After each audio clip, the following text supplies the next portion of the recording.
The Diamond rank is a major tipping point in Rocket League. If you want to be able to rank up from Diamond to Champ, one of the biggest barriers in your way is your understanding of the game. Players at these higher ranks simply have a better understanding of what they need to do based on the positioning of all the other players on the field. So in today's video, we'll be discussing exactly what you need to look for on the field to know what you should be doing in any given situation. This is fine. Ideally, we'd like better control here. You make the right play to take control.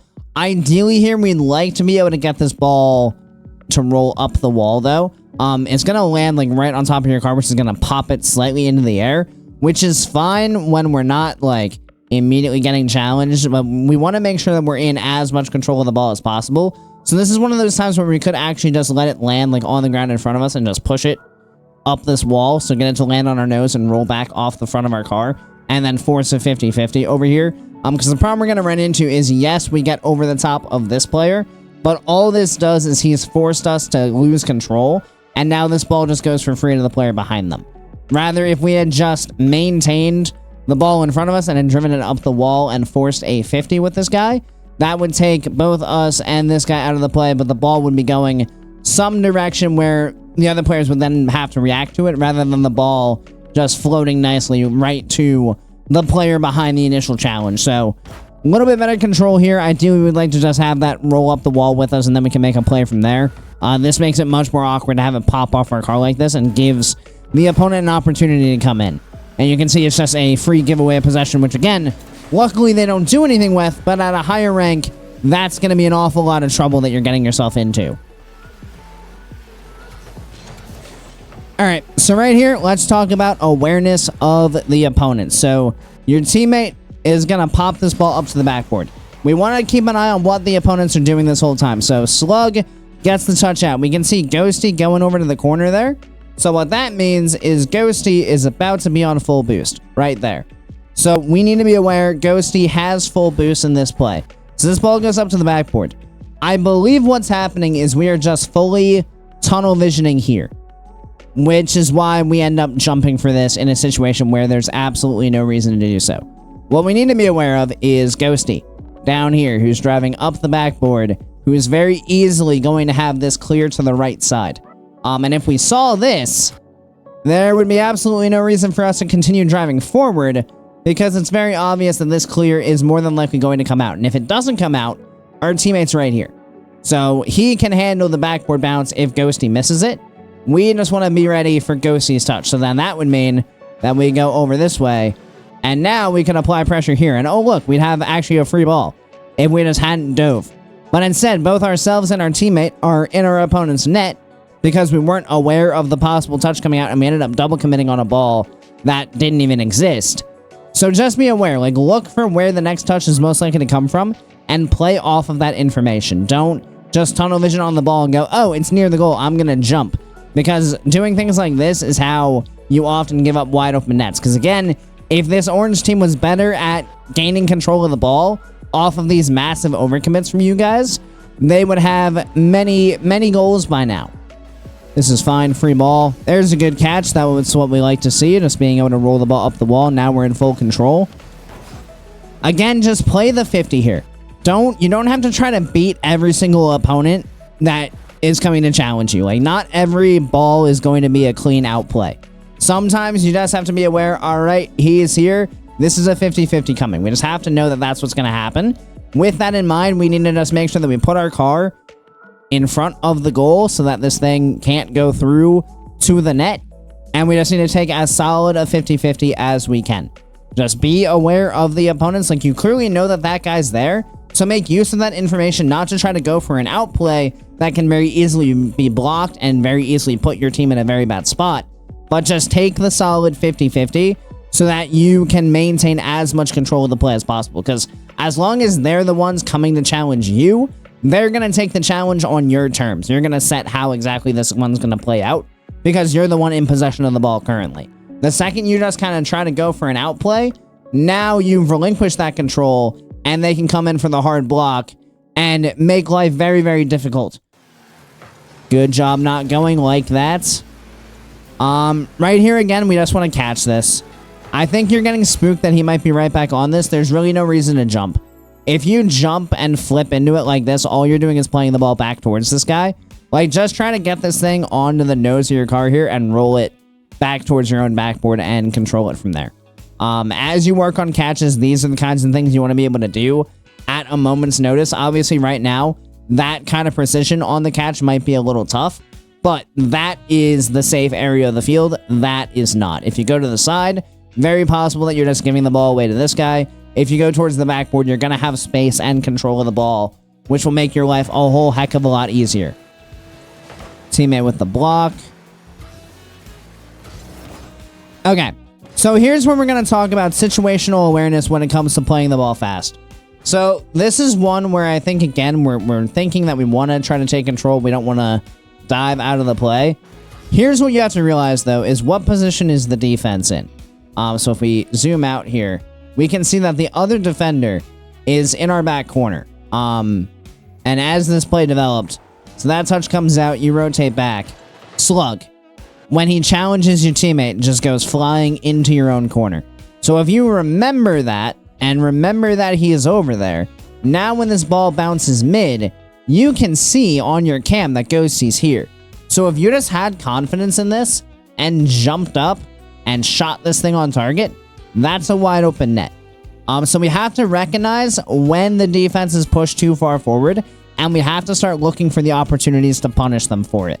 Because that's one of the big differences between like the Diamond and Champ ranks and up to GC, is especially in Diamond, like players just don't really have a mental map of where the other players are. So they don't know if this is open, and this is also a very difficult ball to shoot to risk it if it isn't, because then there's just a free clear back out if there is an opponent there. But as you develop your knowledge of where the other players are and your ability to keep track of them, you'll be able to identify, hey, that's an open net. Let's get on this ball to shoot it over this guy to try to give ourselves that 3-goal lead.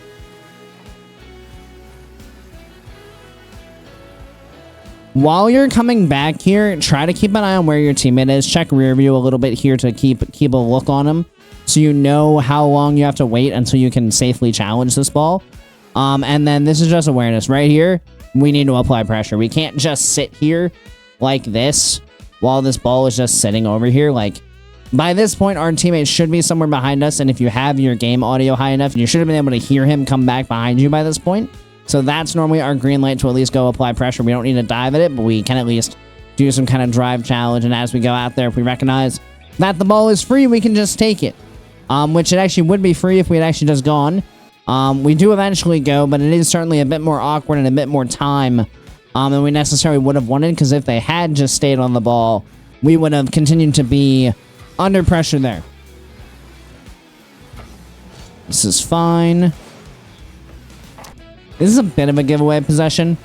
So obviously, we need to look for more pads on this rotation.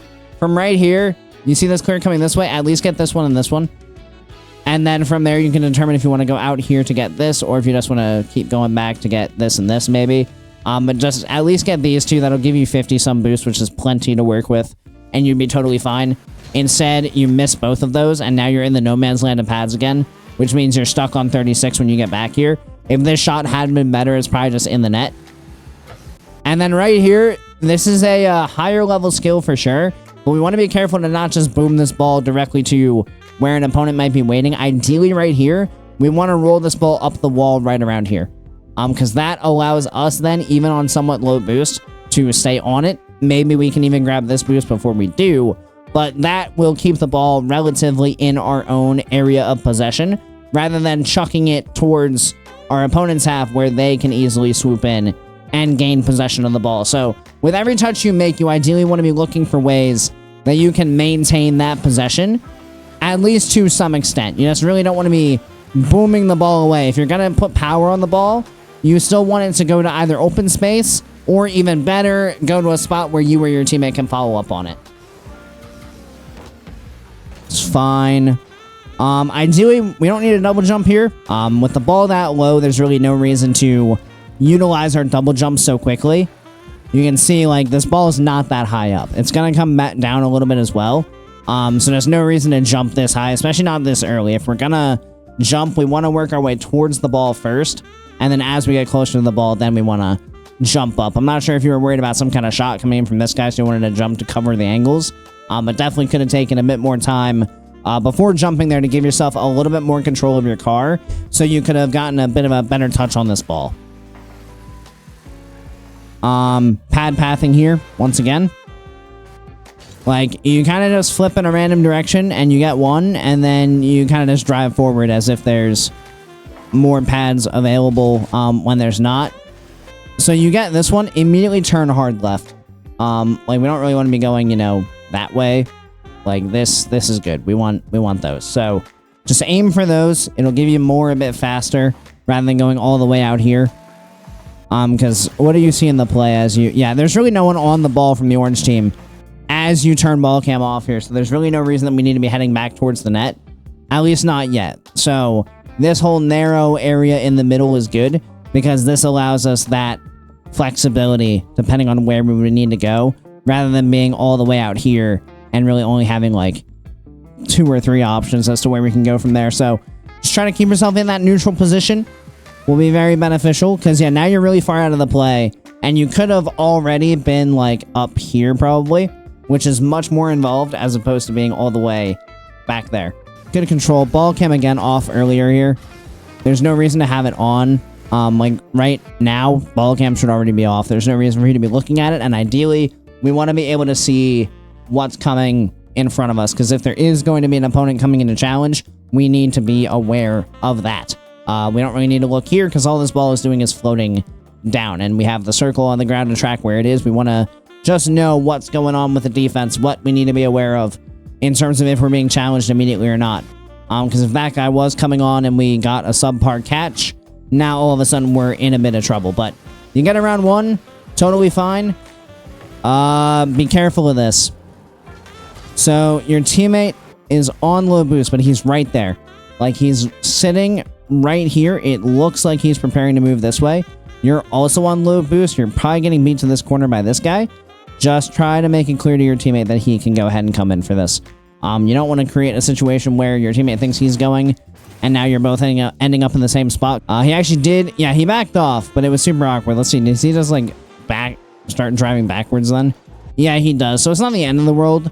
But just be aware of that, because you could have also left that ball for him. Because it's going to kind of sit in no man's land with no one touching it. Just because of the awkwardness. And if they were a bit more organized on offense, they would have been able to push forward and challenge this. They would have recognized that space. And they would have taken advantage of this ball just kind of sitting in the midfield doing nothing. So just be aware, whoever can go to challenge the ball in the easiest way should be the one that's allowed to do it. And you ideally should make your intentions as clear as possible to your teammates so that they don't have any confusion. As you guys can see, your understanding of the game is absolutely massive. If you simply don't understand what's going on around the field, then you don't really know what decision you need to be making to give yourself the best chance to be successful. So if you want to see yourself ranking up into the higher ranks, make sure in your own games you're really focusing on understanding the game to the best of your ability so that you can make the best decisions possible. Of course, thank you everybody so much for watching. I really do appreciate each and every one of you who made it to this point in the video, and I do hope you enjoyed it. If you're interested in seeing some more Rocket League coaching content, make sure you do click that subscribe button right down below. Additionally, if you're interested in having one of your own replays analyzed, or perhaps you just like to be a bit more involved in the community we're building here, feel free to join my Discord, which I'll have linked down in the description, as I do offer free coaching through there. And as always, I hope you guys have a great rest of your day, and I'll see you next time. See you later, guys.